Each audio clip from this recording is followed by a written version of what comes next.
Tonight, a Dallas Cowboys player charged in a scary case of road rage. Marquez White is accused of flashing his gun at another driver. Mike Leslie is here with that story. So what happened here? Yeah, there's a lot to this story, and there's some dissenting opinions on exactly what happened with this story. Cowboys cornerback Marquez White faces an aggravated assault with a deadly weapon charge after he was arrested in June for an incident that took place back in October.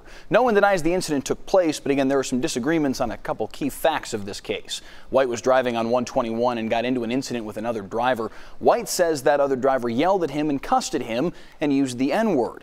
The other driver denies that part of the story. White says the other driver then reached for the glove box, at which point White showed his gun. White says he showed the gun. The other driver says he pointed the gun.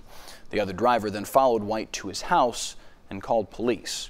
No arrest that night, but now here we are with the arrest in June, after notices of grand jury proceedings apparently went unanswered by White because they went to his old college address in Florida.